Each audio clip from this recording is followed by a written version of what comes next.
Hello दोस्तों, मैं हूं आपका दोस्त एडवोकेट शिवेंद्र प्रताप सिंह। आज हम आपको बताएंगे, जब कभी पति पत्नी का विवाद हो जाता है और विवाद के बाद जब मुकदमे तक बात पहुंच जाती है, एफआईआर तक बात पहुंच जाती है, तो एफआईआर होने के बाद कब क्या होता है, अभियुक्त को यानी कि पति पक्ष को कब क्या करना होता है, पत्नी पक्ष को कब क्या करना होता है, किस काम को किस प्रक्रिया को करने से क्या लाभ है, क्या नुकसान है, इन तमाम चीज़ों को आज हम आपके सामने डिस्कस करेंगे। देखिए, सबसे बड़ी बात तो ये है कि पति पत्नी का विवाद अगर दोनों मिल के साथ बैठ के, दोनों का परिवार साथ बैठ के अगर आपस में ही समझौता कर ले, चाहे साथ रहने का या अलग होने का, तो समझो आज के समय में आपसे ज़्यादा बुद्धिमान व्यक्ति कोई भी नहीं है। वही अगर मुकदमे तक बात पहुंचाती है, थाना पुलिस कोर्ट कचहरी तक पहुंचाती है, तो समझो कि आपसे ज़्यादा मूर्ख इस संसार में कोई है नहीं। उसका कारण ये है, देखिए, आप अगर थाना पुलिस कोर्ट कचहरी तक बात पहुंचेगी तो जाहिर सी बात है आपका समय खराब होगा, और जो समय आपका चला जाएगा वो दोबारा लौट कर आएगा नहीं, चाहे वो पति हो चाहे पत्नी हो, किसी के लिए भी। चलिए बात करते हैं, जब आपके खिलाफ यानी पति के खिलाफ एफआईआर हो जाए, 498 323 504 506 406 आईपीसी व 3/4 डीपी एक्ट, किसी में 354 376 377 307 जैसी धाराएं होती हैं, इन तमाम धाराओं के साथ या फिर नई धाराएं जो नए कानून बनकर तैयार हुए, लागू हुए, उसके तहत धारा 85, 74, 115 सबसेक्शन 2, 151 सबसेक्शन 2, 151 सबसेक्शन 3, 152 बीएनएस अर्थात भारतीय न्याय संहिता की धारा में पति के घरवाले रिश्तेदार पर एफआईआर हो जाती है।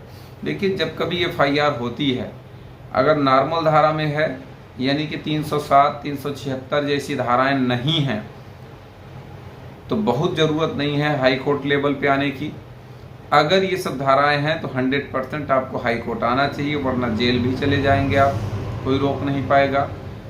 देखिए, जब एफआईआर होती है उसके बाद विवेचना शुरू होती है, इन्वेस्टिगेशन शुरू होती है। तो जब एफआईआर के बाद 41A की नोटिस दरोगा देता है, तो आपको जाके स्टेटमेंट देनी होती है, अपना बयान देना होता है दरोगा के सामने कि आपका क्या कहना है। जस्ट उसके बाद अगर आपने हाई कोर्ट का रुख किया तो आप स्टे ले आए, बहुत अच्छी बात है।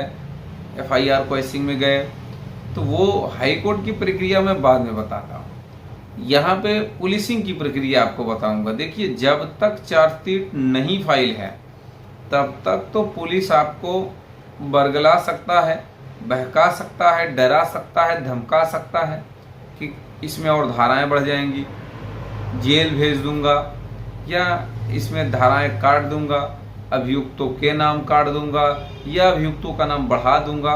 हालांकि उसके पास पावर है नाम काटने की और बढ़ाने की। लेकिन एक बात आपको बता दें, अगर आपके पास ग्राउंड्स हैं, एविडेंसेस हैं, तो आप उन एविडेंसों को लगाते हुए सुपीरियर अफसर को यानी एसएसपी डीएम रैंक के अधिकारी को आप एक एप्लीकेशन दे दीजिए कि ये नाम फर्जी लिखाए गए हैं इस एफआईआर में, जिनका लोप किया जाना न्यायोचित एवं न्याय संगत है। आप कंसल्ट भी कर सकते हैं, स्क्रीन पर चल रहे नंबर पर फ़ोन भी कर सकते हैं, बता दूंगा मैं। दूसरी बात ये कि आप, हालांकि सब आईओ, सब दरोगा, सब इन्वेस्टिगेशन अफसर पैसा ही नहीं लेता है। कुछ लोग हैं जो ईमानदारी से भी काम करने वाले हैं कि अगर आपके खिलाफ फर्जी एफआईआर है तो उसमें जो भी राहत आपको देनी है वो दे देते हैं।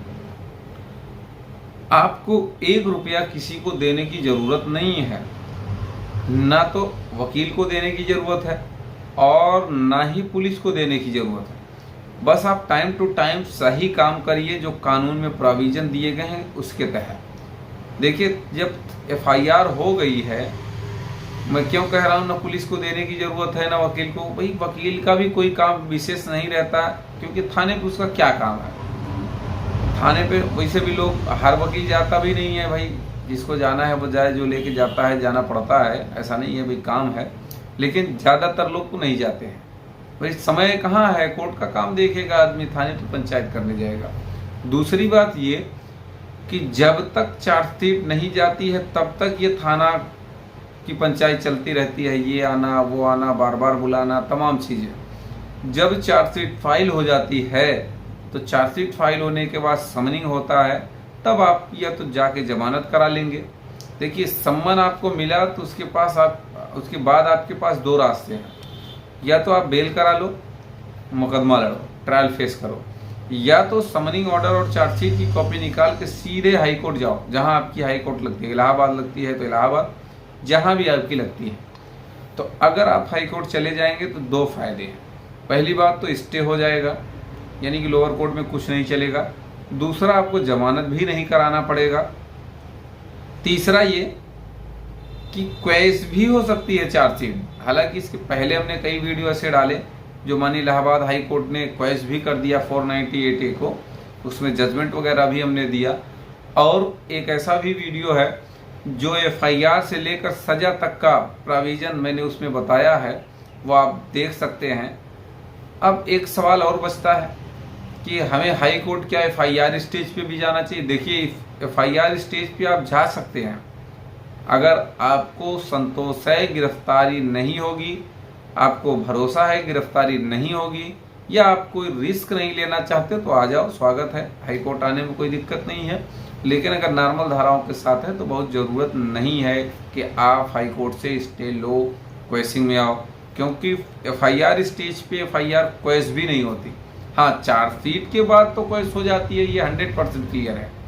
बहुत मामलों में होती है, बहुत मामलों में नहीं भी होती है। तो अगर कोई सवाल शेष रह गया तो स्क्रीन पर चल रहे नंबर पर फ़ोन करके भी आप जानकारी ले सकते हैं। उम्मीद करता हूँ, आशा करता हूँ आज का यह वीडियो आपको बेहद पसंद आया होगा। अगर वीडियो पसंद आया तो वीडियो को लाइक करें, शेयर करें। YouTube channel CBN high court को जरूर सब्सक्राइब करें।